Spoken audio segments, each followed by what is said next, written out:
Hello. Hi, Hey. Jill. Hi, Erica. Hi, Hi. Erica. Hi. So this is the first, I guess you can call it an episode, but it's really just a hang, I think, Yeah. for Read Her to Heaven. And this is our new book series. If you clicked on it, you have seen the Leave Her to Heaven graphic, and that's what we cribbed that from. And if you're worried about spoilers, it's going to be very appropriate here. But it doesn't matter if you're spoiled on that movie. It is still creepy as can be. So, Jill, do you want to talk about what this series is going to be about? Yeah. Is So about? one thing at Cine Journeys that kind of part of our mission is, we're here to discuss film and to champion film. And both of us have a very firm belief in that in order to fully appreciate film and be good stewards of film, we need to read about film. And that means everything from film history to biographies, to in-depth takes on particular films or filmmakers or actors.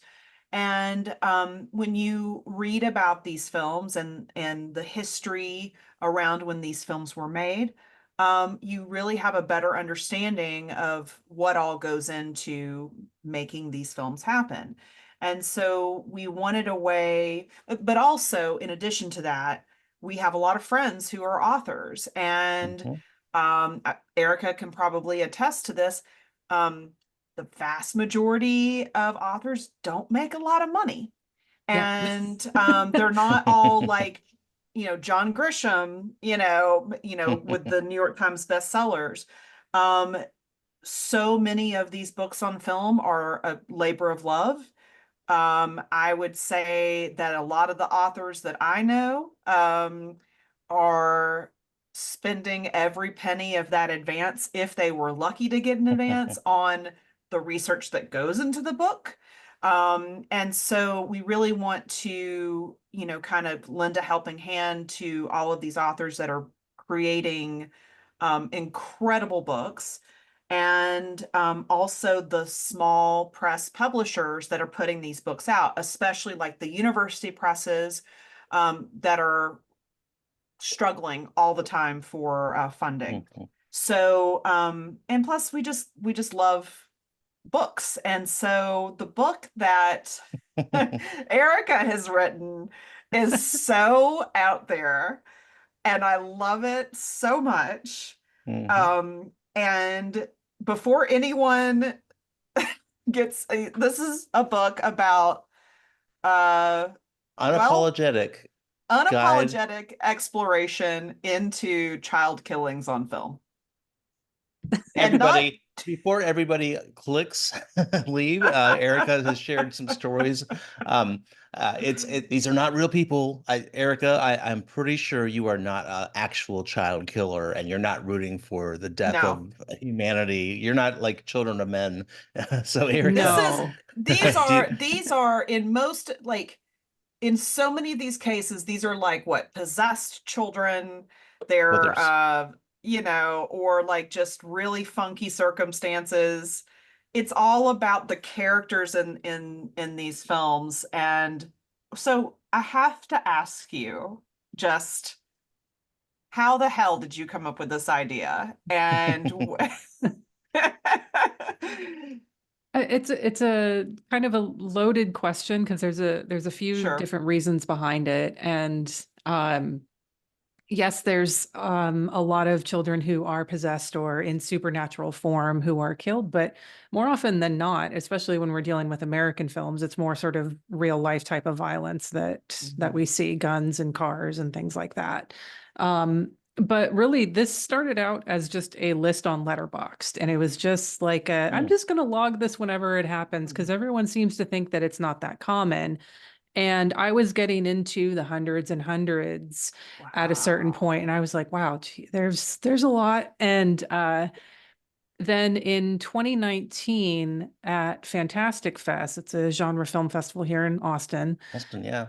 they have a annual sort of clip show thing that they do. And Zach Carlson, who wrote the intro for the book, he put together a clip show called The Sweetest Taboo, and it was all child kills in film. So it was Assault on Precinct 13 and Jaws and Pet Cemetery and all those ones that we've, come to know. For Criterion folks, the, Don't Look Nows and things like that. Right. Yeah, that's a good one. And so, after the show, I had met up with him and I said, "Hey, I've got this list on Letterboxd, and there were a few on your in your clip show that I missed. I didn't have a chance to write them down. Can you tell me what they are?" And he asked about the list, and then it turned into this whole. If you've ever met Zach or seen him do any sort of interview, he's chaos. So it's Chaos personified. yeah. And so at some point, he and my podcast co-host convinced me to turn it into a book. And he was so sure that a publisher would want to put this book out. And he convinced me. And I was like, okay, I'll write the book. I'll model it after, some of these other sort of like Bleeding Skull has a few books where it's just sort of they're reference guides. They're not full Sure. reviews. There's not Right. really, one chapter dedicated to a single film. Mhm. And so I started writing it, and then I was getting, I was shopping it around and getting crickets or a lot of hell no's. And I was like, well, okay, but I'm doing this thing, and a lot of people seem like that have been reaching out to me and knew about the project, seemed really interested in it. So I, set up a or not a GoFundMe, but a Kickstarter program, and that did really well. So thankfully, Awesome. since I didn't have an advance, I had enough to get the book printed and Yep. get a really cool graphic designer, Haunt Love, to work on it. And I know like so that's like the how, but like the why is kind of the more loaded part of that, where it's like, why would you do that? Why would you write a book that's like, I'm sure you get asked that a cataloging? lot. Yeah, I do. And the thing with it is, there's just been this sort of, trend in film watching, I feel like, especially over the last 5 to 10 years, where the pendulum has just really swung so far to one end that people Mhm. just don't seem to be having fun watching movies anymore. And they need to feel safe, and they need Right. trigger warnings for everything. And it's like, how do you even enjoy movies anymore if you need, if you say like, I can't watch that because a person says the N word in that, or a woman gets slapped in it, or these sort of things. It's like, how can you ever enjoy watching movies if you're constantly on the Right. lookout for something that is going to trigger you, or you need all these warnings? And so this is sort of like my reaction to this idea of safetyism. And Jonathan Haidt, a social psychologist, has a really Mhm. great book called The Coddling of the American Mind, that's all about this idea of how children have been raised in this like bubble by their parents, and they've essentially, this is their reaction to it. And so this is my reaction to that, and saying like, you know what, I'm going to take the most fucked up thing that most people think can happen in a movie, and I'm actually going to have fun with it. And there you go, there's my reaction to it. And I did have fun writing this. I did have fun watching 99%, not 99%. There's a lot of movies I don't like in here, but there, I did have fun watching most of these films, Sure. but I don't want anyone to think I'm dead inside. There are definitely some films in there that hurt me a little bit, and Right. was like, oh, that hurts. Like, the Japanese film Demons, 1971, like the Oh, killing that that's a is rough one. extremely brutal. Yeah. And so Right. I was like, oof, I felt that one. But then there's really fun ones where like, the kid in the blob, it's like, that's Oh, yeah. fun. Yeah. Yeah. So No, I think you bring up a really great point, because where I stand on terms of, if we're talking about content warnings or trigger warnings, I think probably the only one that I would, advocate for would be in terms of like sexual assault. sure. That would Yeah. be Yeah. where I would probably be Rape. like, Yeah, of hey, just a course. heads up about this. Because I know that can elicit such a strong response, right? Mhm. But I do agree with you that there is kind of this that people are seeking films for safety. And a great example of this is like when I think all three of us were kids, the movies that were made for us, even the animated films, there was a real sense of danger in those movies. So when you have Mm, you love know, that one. if you're talking about, say, Jaws, or I mean, maybe that's a little fantastical, but A like, Kintner boy. well, like, let's say We're like not the going to good, have him you on the know, docks or open that shark. even like something as innocent as like the Goonies or something. Like there's real Mm, danger there. mhm, Like Yeah. the villains there have mhm. weapons. So all of those movies of the 70s, 80s, even into like the early 90s, there's some like real fucked up shit that's going on there. And I know that for me, it kind of, there's like some trauma from that, but also I feel like that made me more well-rounded and stronger, like even in the movies where there's not necessarily a villain per se, but just the children are being put in a dangerous situation. Even if you look at something like fantasy, like Neverending Story, or like Labyrinth, or like there's some really messed up things there, right? And even in some of those animated films, the same thing goes. And now it's kind of like the threats are not real. And I don't necessarily think that children should go into a movie and be scared for the rest of their lives, but Right. I do think it is an important component for learning how to navigate difficult situations when you're in this like fictional world, right? Where you're being presented with kind of bad things, and then it's making you think, okay, well, what would I do in that situation? So I mean, that's a little more in depth than I think some of these movies are intending to go, but I do kind of lament that, like, phase of filmmaking where they were really edgy and went there. So when Oh, for we're sure. Yeah. showing these movies to our 13-year-old and she's like, oh my God, like really, they did this? And we're like, yeah, they did it. It was like no sugarcoating here. Yeah. So that's a great point. Yeah, and And I it's agree with funny. Yeah. the fantasy element too, is Sure. like, no matter, if you're presenting these, and even if these movies, most of the movies that I write about are not intended for children, but Right, of even course. Right, even right. if they are A seeing Serbian them, film. Yeah, it's yeah, not. no. Definitely This not. movie's not for most people.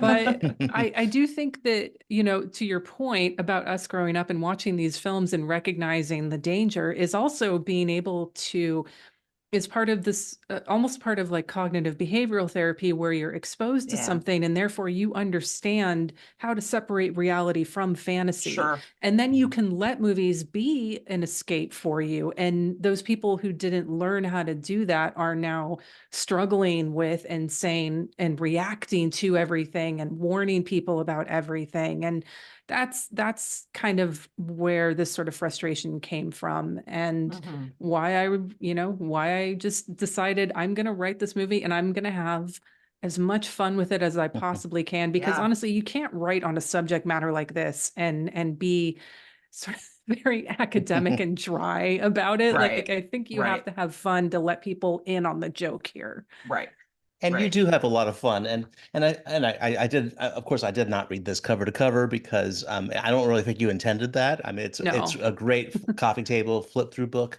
but I think to what you're saying about the I guess just the protect the being safe, the I guess the stakes really. So when you're making a film, and it doesn't matter if it's a horror film or a suspense, we're preparing now for classic suspense, which and most of these films were made during the code, some of them towards the end, but you have to have stakes to in order to actually scare the viewer. Sure. And like when I think of like Game of Thrones, for example, and I know that's not in the, well, I guess that might count, but it's a TV show. I didn't check, but No the thing TV is, shows.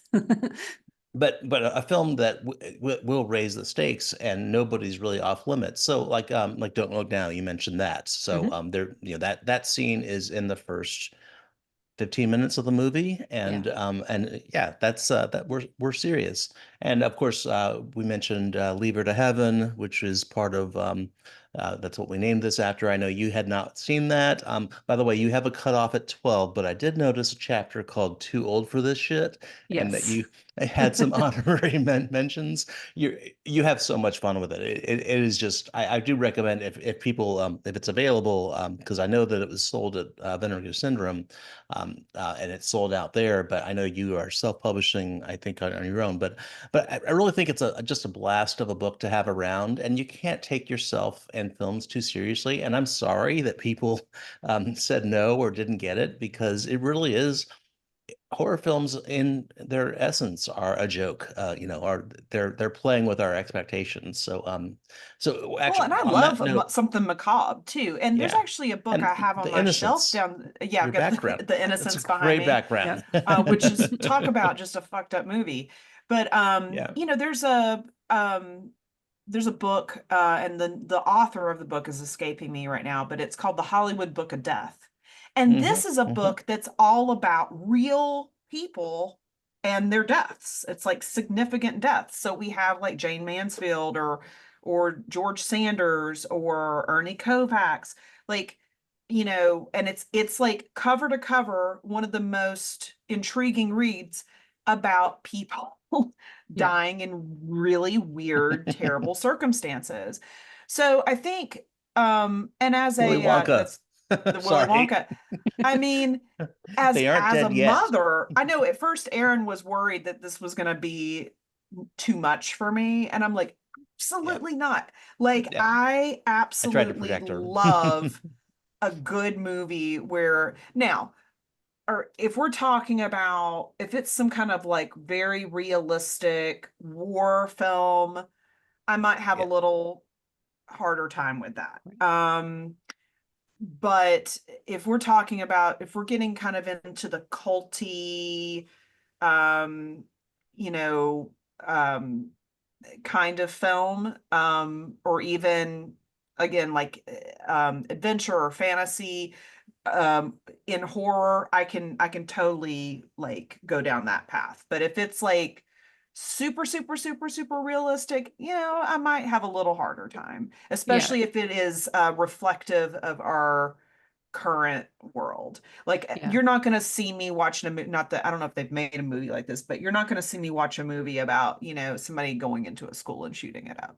Yeah, Like, and Right. that's Right. you brought that up, and I specifically have exclusions for the book. right. Like school shootings is Good for you. Yeah. one, Yeah. anything, any war related deaths. So like Right. there's films in there that take place during the war, but if it's Yes. not like on the battlefield or they are getting Right. bombed Right. because of Right. the war, that's not included. Diseases are excluded. Mhm. Any sort of genocide, like because none of that Hmm. is fun. And I'm not trying to say like, Sure. haha, like a Sure. kid Sure. getting run over is fun, but like it takes you out of it when it's Right. something so horrific. And I have to maintain like just a little bit of humanity in myself after Sure. writing a book like Of this. course. Yeah. I So mean, seeing the Kintner boy being like Yeah. just, arms flailing by this shark is it's pretty funny. I mean, Yeah. yeah. you Well, know, what's funny is as Jill is right, I was trying to protect her from, because just when you hear the concept, and I think Erica, you probably have seen this, all too well. The concept itself is off-putting a little bit, and so my first thought was, okay, you're a mother of a daughter, 13, so she's in the neighborhood of the age limit. But then you started asking me about movies. That is this in it, and is this in it? So I think I yeah. asked Erica, "Is The Omen in it?" And yeah, I guess The Omen 2 is in it. And then yeah, so but where can people buy it now? Is it on your website, or how are you selling Yeah. this? Amazon? So I have a few upcoming like screenings actually next week. So August Mhm. 23rd, no, 23rd and 24th, I'll be in New York at the Spectacle, and then Oh, Philly nice. at Philomoka. And I'll have a few copies of the book there. I'm saving a few for Fantastic Fest because I am going to be participating in one of the events there. And so I'll basically just be selling them out of the trunk of my car or something. I don't know. I need to get a copy from you because Um, this needs to be on my shelf. I Yeah. do So have is it almost sold roughly out? Yeah, so I have, Okay. besides those ones that I've set aside for those, I've got Mhm. about 40 copies Oh, left. wow. Oh, And I wow. am just selling them directly myself. I just made a website and I was like, "Yeah, you can buy it from me." And um $5,000, Jill. Just no. kidding. Just kidding. Just kidding. Have you thought about doing another printing, or are you just going to move on and try something else? Um, I'm gonna see what happens with my taxes next year because this is all like new to me and I have no Right, idea what's right. gonna Smart. happen. I spent a lot of like my own money, like Mhm. Yeah. besides I mean, the crowdfunding was immensely generous. I'm so thankful to everyone that contributed to that. But to get it to what it looks like now and the type of paper and like the shipping and all of that is Right, right. way more expensive now than it was 5 years ago. And so I put it on my credit card and like I've It broken shows. even, thankfully, but I Well, still don't know what's hey, going to maybe happen on my you can taxes. crowdfund a second running of it, Yeah, or yeah. even do pre-sales on it. Yeah, I'm Because I not. have a feeling some people are gonna hear Hmm. this video, watch this video, and they're gonna be intrigued. I have to ask you though, Mhm. how much blowback have you received on this, if any? I got. I was actually kind of really hoping for a lot more, and I. I didn't really get any. I maybe got That's good. Yeah. obviously when I was shopping it around to publishers and I got one guy that was like, I mean, he's like, I get it, but I can't really Mhm. sell this to anyone. I haven't gotten really any negative feedback aside from one woman who messaged me, and her IG handle was something like, horror mom, mama, something, something. And so she, obviously, she's someone with children, and she just sent me a DM and was like, I can't believe someone would, dedicate time to something like this. This is horrific. And I'm like, Depraved. I mean, I was like, all right, screenshot, share it. I'm proud of that. Thank you. You're like, that's a Yeah. Finally. that's a Good that's on an you. amazing endorsement for this book. Yeah, I'm like, I wanted more of that, honestly. I was looking so I could put some stuff on like the back cover, but nobody sent any nasty messages. And she sent that one. It was too That's late. I so couldn't put it on the unfortunate. book. I Yeah. know. And No, I think this is great because I think, I think the fact that you started this out as a letterboxed list mhm. because you're like, wow, this is more prevalent than I ever dreamed of it being. I think it's fascinating and I don't think it's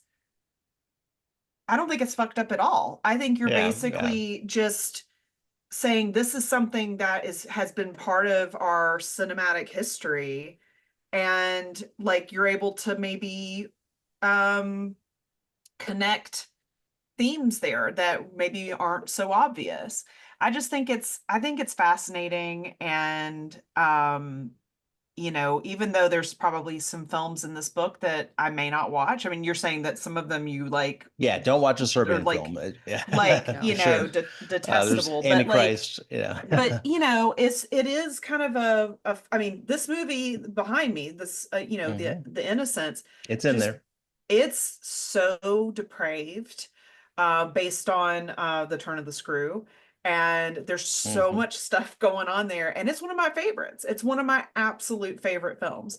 Yeah. So I think this is a great concept. I think all of those publishers are stupid for turning you down, Hmm. but congrats Yeah, their on loss. making Their this happen. loss. Yeah, their loss. It really is a fantastic book, and I'm sure since it's close to out of print, not everybody will get a copy. I'm sure people are going to ask, "Is this in it?" And is this in it? And there is a nice index, so good job on that.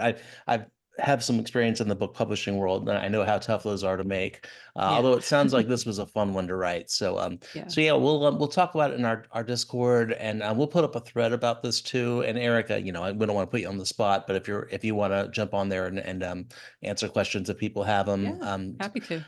But yeah, no, this is a great start to the series, and yeah, this series is going to be in perpetuity. We're just going to talk about books with people like yourself, Erica, and it's interesting that you don't have a lot to sell, so we can just really celebrate the fact that you did this, and I'm actually really happy for you. And by the way, don't want to bury the lead. We're on the same podcast network as well, Yep. one of our shows. So do you want to just talk about your podcast real quick before we peace out?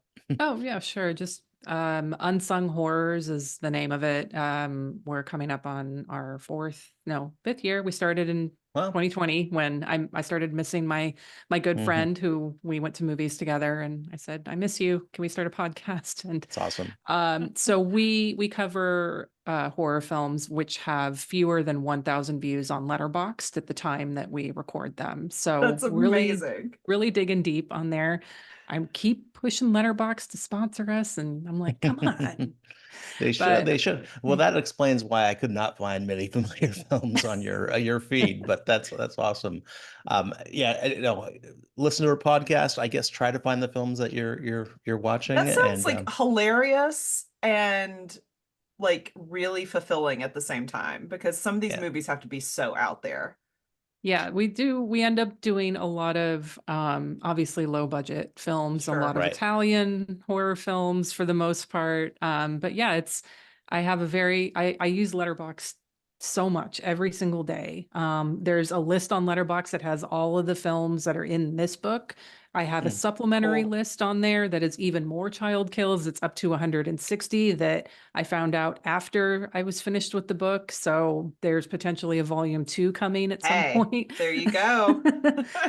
So Oh, yeah, too it's bad. so good. I just looked up a friend, a film, well, a former friend. He's passed, so that's a different story. But called Winter Beast. That actually, I think went viral because of I think Riff Tracks or one of those covered it. But for a while, there were like 20 views. Then now it's 5,000. So, well, yeah. Yeah. Good luck with the podcast, and Thank I'm you. sure there'll be Yeah. some cross promotion opportunities with us. So we'll share. I love horror movies. Jill, I know you're not much of a fan, but I love indie small horrors too. So I'll look for some recommendations from Unsung Horror. So Thank you. thanks for talking to us, Erica, Yeah, thank you, and Erica. Yeah, thank you for having me.